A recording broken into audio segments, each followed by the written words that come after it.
নতুন বছর 2025 সাল অর্থাৎ চলতি বছরে একই মাসে হবে বছরের প্রথম সূর্যগ্রহণ চন্দ্রগ্রহণ। কবে হবে, কোথায় হবে এবং কখন হবে চলুন দেখে নেওয়া যাক।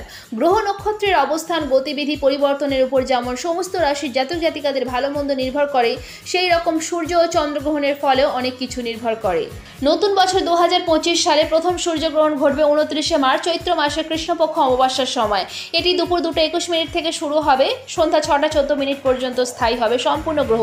এটি Bermuda, Barbados, Denmark, Austria, Germany, France, Hungary, Ireland, Morocco, Greenland, Portugal, উত্তর রাশিয়া, স্পেন, সুরিনামের মতো এলাকায় দৃশ্যমান হবে।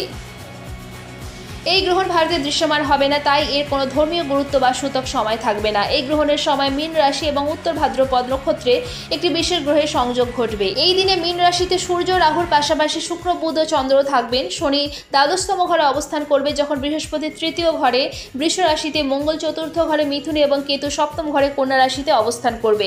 এই 5টি গ্রহের সম্মিলিত প্রভাব এই গ্রহণের সময় রাশিচক্রের উপর গভীর প্রভাব ফেলতে পারে। নতুন বছর অর্থাৎ 2025 সালে প্রথম চন্দ্রগ্রহণটি 14ই মার্চ ফাল্গুন মাসের শুক্ল পূর্ণিমায় ঘটবে। গ্রহণটি ভারতীয় সময় অনুসারে সকাল 10:41 থেকে শুরু হবে, দুপুর 2:18 পর্যন্ত স্থায়ী হবে।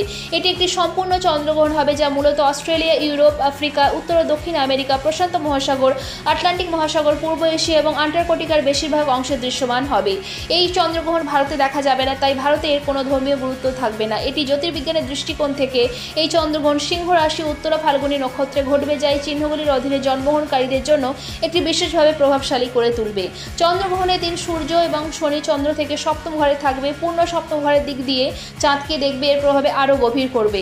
এছাড়াও কেতু চন্দ্র থেকে দ্বিতীয় ঘরে, সূর্য ও শনি সপ্তম ঘরে, রাহু, বুধ ও শুক্র অষ্টম ঘরে, বৃহস্পতি দশম ঘরে এবং মঙ্গল একাদশ ঘরে থাকবে।